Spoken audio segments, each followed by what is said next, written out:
You see this? This is what we call growing the beard back.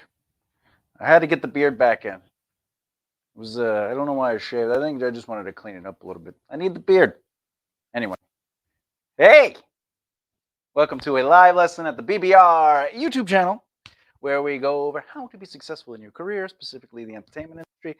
And today is all about networking, but more importantly, why is networking, what is networking at its core? And networking is such a scary word. Like, I hate that word.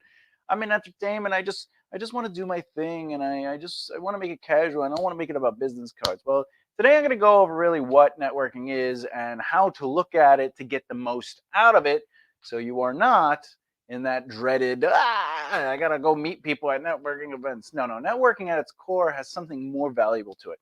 So, as always, please like, comment, and share this video along with subscribing for future content on how to be successful in your career, specifically the entertainment industry. And, I'm Thomas J. Beleza. I don't know if you know that. I'm the host here. I talk about things, I educate you, and then you put some comments down, and I answer your questions if and when or where you may need it.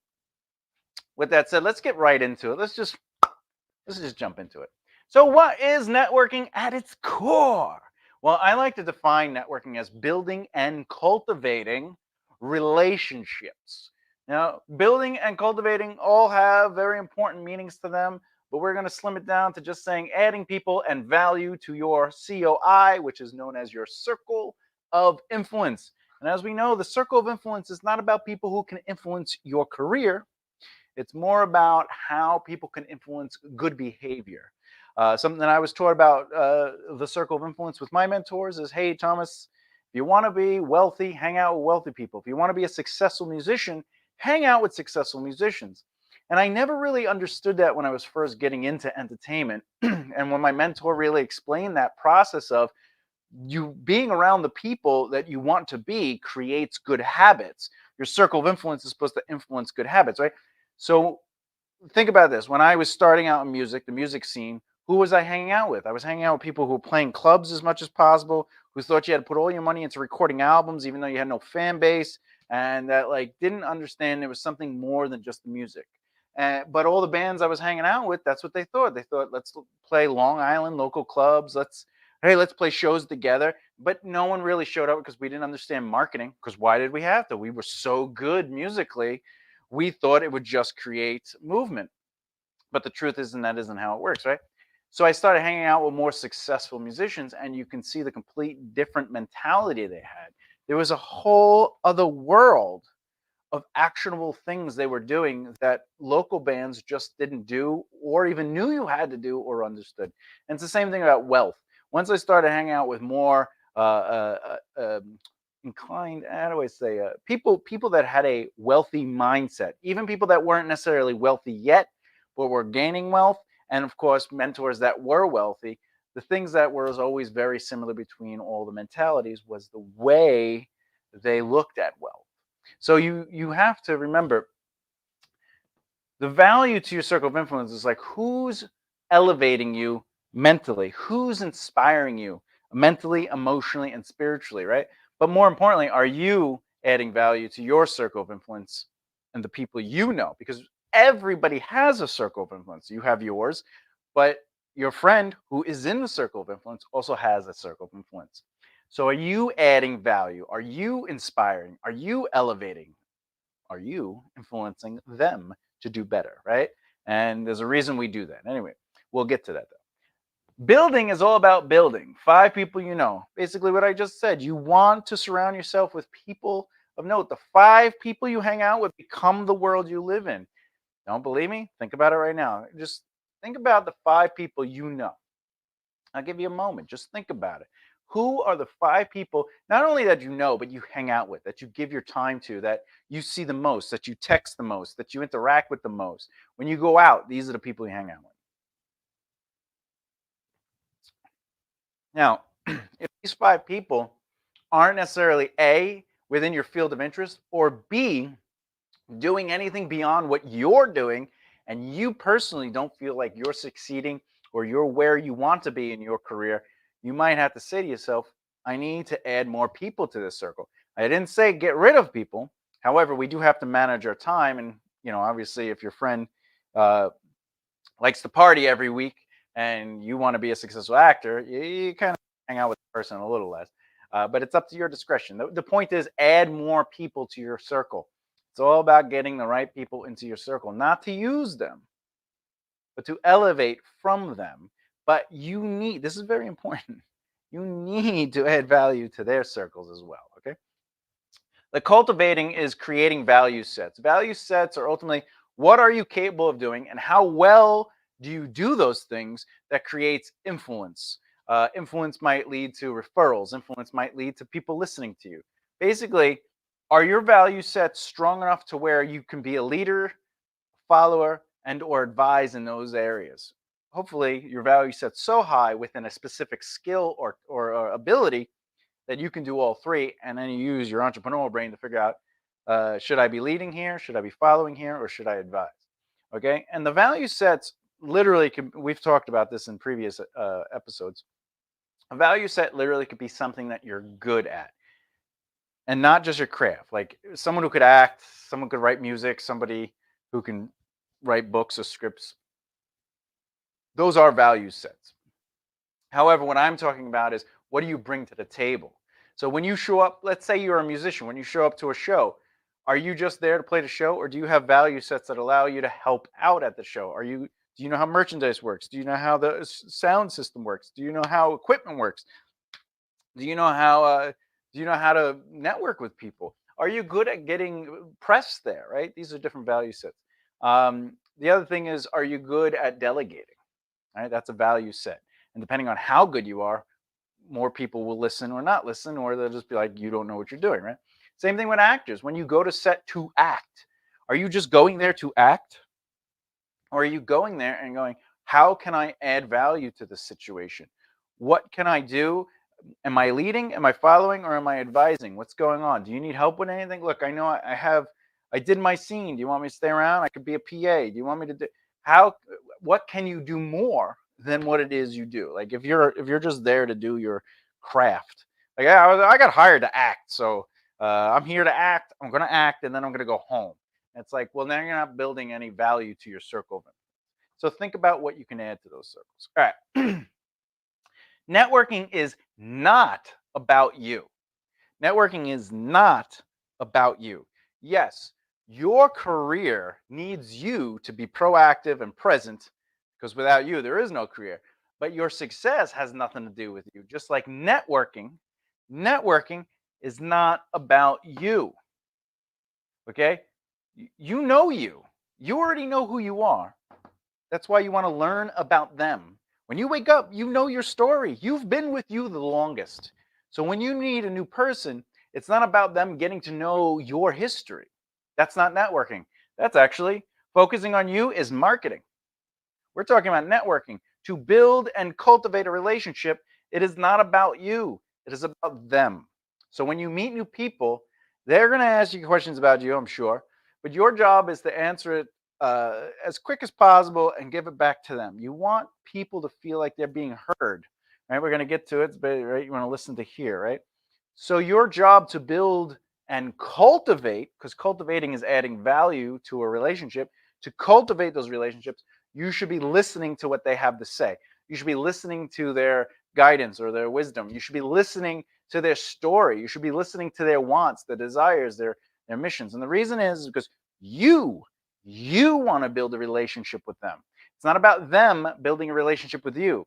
That relationship will build because you are sacrificing your desire to inform others about you, to sell yourself, right? But you don't have to sell yourself. And we're going to get into why that is true. You don't have to sell yourself. You need to listen. People become friends and trust people they can speak with, that they can confide in, that they can be around and trust that they are going to be there to do what? Most likely help validate their survival or their existence, right? We're friends with people that elevate us. We're not friends with people that drain us. We write them off. We cut them out of our lives. So, but if you do focus on, if you go, hey, I'm a musician and I played a song, and I got this, that's marketing. You're literally representing poorly, very poorly, your who you are, and who you are is how people remember you, right? The way they remember your sense of values. They go, oh, this person reminds me. Every time we see them, they're so draining. That's your brand. You've just marketed yourself, and that's how people remember you, right? But you want to be the person that people go, oh yeah, every time they're around, they're so helpful. They're full of information when they need it. They take action. They're really great listeners. These are good value sets that you want to create. Tweed. Add value to people and their missions or ventures. This is important. So when you start meeting new people and start building relationships with them, your goal should be like, how do I add value to other people's missions, ventures, and their lives, and not necessarily how do I gain something from their missions, ventures, or lives. And more importantly, when you go in, let's say somebody's mission is to film a movie, and the movie is about whatever. It's an important movie for them. If you go in and you right, so you again, you want to add value to people and their missions and ventures. So if you go in and you meet somebody and they're trying to film a movie that's important to them, and your first thing is, why are we working on this movie? Since we have so many people together, we should work on an idea I have. And that's not necessarily how you build a relationship. You're destroying the relationship because you're not there to do what? You add value to people and their missions, ventures. So when you're developing relationships, especially if you choose to join somebody's venture, somebody is making a movie or they're in a band and you go, I would like to be a part of this. The moment you choose to be a part of this, you have to earn your value to have creative destruction, as I would call it. And that means, like, if you join a band, the first thing you do is you don't go, I know we do heavy metal, but why don't we do more rock? You can't do that, right? You haven't earned your right. So they're going to be like, you're not a good fit for this band. But if you join a band or a movie set or a comedy crew, whatever the case may be, how do you add value to the mission or the venture? That's very important to think about. With that movie, if somebody's making a movie and is like, this is an important movie to me, every time you choose to follow, lead, or advise in that situation, and lead, by the way, might be like, all right, I know we have to get some stuff done. What's on the agenda? Do you need me to do this, this, and this? I'm good at that. I'll take care of that.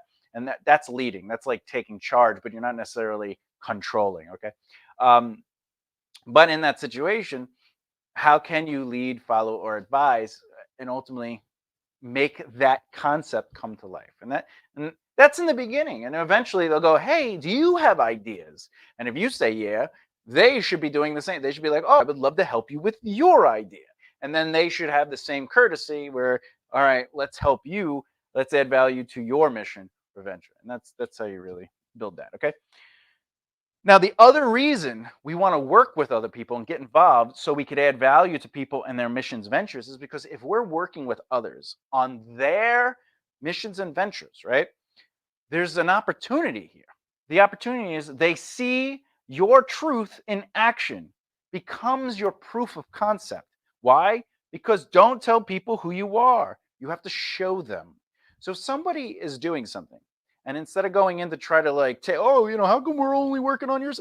You literally just started talking to us a month ago or 3 months ago, and now we have this mission that we're doing, and you're like, no, this is why no one wants it. This is terrible because it has nothing to do with my idea. And you're like, but you're joy. You see what I'm saying? Like, you hear how that doesn't build a relationship? So when you go in to help somebody's mission and morals, this is the thing. Your value sets are being shown in action. You can't tell people, hey, I'm good at A, B, C, and D. You have to just do what it is you're good at. And your proof of concept will just become that truth. And you'll build a relationship that way. Because not only will people take notice, they'll be aware of what you're capable of. And if you're capable by just doing it and being able to do it, and by the way, asking for help, like let's say you're working on a project and someone says, hey, can you do this? And you go, yeah, let me do that.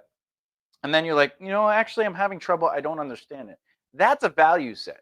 Taking responsibility is a strong value set that people deeply appreciate. They don't appreciate, hey, I can do this. I will do this. and then they work on it, and then they don't really work on it. They don't know what they're doing, and they spend hours, if not days, on it, and then it comes out, oh, I didn't know how to do it. That's not a value. Your value set is you're useless. you know. But the other thing is, if you go, hey, how do I do this? I don't know how to do this, and someone tells you how to do it, and then you don't do it that way that they told you to do it. You just keep trying to do it your way, but you don't know how to do it. That's a bad value set. You're not showing any any strengths there. So that's important too, right? But the idea of working with people is you get to show your truth in action. All right. Now, before we get to the last part, I'd like to remind everybody, please like, comment, and share this video along with subscribing for future content on how to be successful in your field of interest. Specifically, the entertainment industry is something we focus on. And like, for example, networking, we're talking about how to network in your field of interest of entertainment so you can build opportunities within the acting community, the music community, the writing community, whatever, the producing community. Okay. All right. Finally, networking at its core is listening to hear, not speak. To build a strong relationship, you have to listen to people and what they're saying and what their needs and desires are. The reason we do that is so we acknowledge if we must lead, follow, or advise. All right. And the truth of it is, when you're listening to hear somebody, you can respond in kind to their needs and not your desires. So again, if somebody's like, hey, I'm working on a movie, I'm looking for people to help me with this movie, and you say to yourself, you respond with, "Oh yeah, I love working on movies. I actually have a movie that I'm writing." You're not listening to hear; you're listening to speak. All right. But if someone says, "Hey, I'm working on a movie and I'm really looking for people," you should be going through your value sets. All right. I know a lot of people. You're working on a movie. That's great. Do you have a cast and crew? Do you need help with anything, casting it or setting up a crew? Oh my God, yeah, I definitely do. Well, do you have a budget? I don't have a budget. All right. So I know people that are willing to do it for no budget or deferred pay. All right. So let me set them up with that and make sure you're setting up. You see what's happening now? You're solving problems. You're also leading and you're advising because you're advising through the knowledge of your value sets. But you're leading because you're saying, oh, that's great. You got a movie. You're trying to make it work. I know people, cast and crew. Unless you have do you have a cast and crew? You know, that's always important. Do you have a cast and crew? No? All right, I know people. The other thing is maybe they have a cast and crew and they go, oh, great, man. Tell me about your movie. And then they start talking about the movie and you're like, oh, wow, that sounds really deep. Is this something personal? Or did something you lived through? Because listening to hear allows you to respond and build a relationship with what they're going through. That's true empathy. Empathy is experiencing and understanding what someone's going through, not telling them, oh, I'm working on a movie. I am working on a movie. That's not empathy. That's also known as upping, right? Oh, I got a dog. I had a dog when I was young, right? Empathy is somebody going, oh, I'm working on a movie and say, oh, wow, what does that feel like? You know, just to be able to create something, you know, the fact that you're even putting some effort into this is a strong quality. That's feeling empathy. You're expressing empathy for what they must be going through, and they might even say, "Oh, you know what? This is actually my fifth film, but you're so right. Every time I work on it, it's one of those things like it takes a lot to get there." And that's how people connect, right? But the reason you listen to hear and not speak is because you want to give them your time. Time is the most valuable resource, right? We hear all that all the time. We hear that all the time. People, money, and time, right? So if you've seen some of our lessons here, we talk about the three needs of longevity, and one of those is management, but specifically management of time, money, and people. And time is first because it's the most valuable resource. Money is second, and people are third. And the reason that is because with money draws people near, right? But time without time, eh. So if you trade time for relationship, it's a huge return. People respect your time when you give it to them. And obviously, if they don't, that's you needing to set a boundary and saying, you know what, you don't respect me and my time. I need to either back away or give you less of my time. Okay. But relationships grow with values. So if you give people your time, if you listen, if you learn when to lead, follow, and advise, if you showcase your skill levels, not just your craft, not just I can act or I can write or I can do music, but your other skill levels. Skill levels is such as, like I said before, hey, I know cast and crew, or you're how far are you in the movie? Oh, I just finished the movie. I'm looking for an editor. You can't edit, but you might know someone who can. And this is the twofold. Not only are you helping this person and you're building that relationship, but someone you know who is an editor is you're referring them. There are some people in this industry, and I mean of entertainment, where like, let's say you're a musician, you're a guitarist, and someone goes, "Hey, we're looking for a guitarist," and you go, I'm already playing with two bands. I really don't have the extra time. However, I know a really great guitarist that would fit your vibe and your I should introduce you to. And that's a value set. That ability to refer is your value set. So if somebody respects you enough and you go, I know someone, and they go, if you know them, I want to know them. That's a value set. You have a high value set because you have influence, right? And the only way you develop that is by referring quality people. If I'm like, I know a guitarist, and the guitarist is like, oh yeah, do they have equipment? Or they show up and they're like, oh, you're a little late. Yeah, I don't own a car. That reflects on you. So quality people equals quality return, right? Okay, so there you go. There you go. Now, like I always say, we want to like this video because the likes really help. The love really helps. You comment with any questions you might have on this video. I love to answer comments. And maybe you might have a question that's so powerful. I'm like, hey, let me do a video on that, right? The other thing is the reason we share this is because we're trying to elevate ourselves. That's why we watch these videos, right? And that's why I do these videos for free, because I just want to give strong, solid data information to help your tools develop, because I want you to elevate yourself, right? But we share because we want to elevate the people around us. And if everyone's elevating together, as I always say, it allows us to work, grow, and rise together. We want to work with the people around us to influence our circle of influence. We want to grow, educate, and elevate. And when everybody does, we all rise together. And one person gets an opportunity, sets their foundation, they lean their hand down and they start helping up the people that they worked with, because everybody's important. Okay? So with that, have a great day. Monday through Friday, I do these live videos, 4:30, lessons all the time. Okay, be good. Be great to one another. Peace and harmony. Talk to you soon.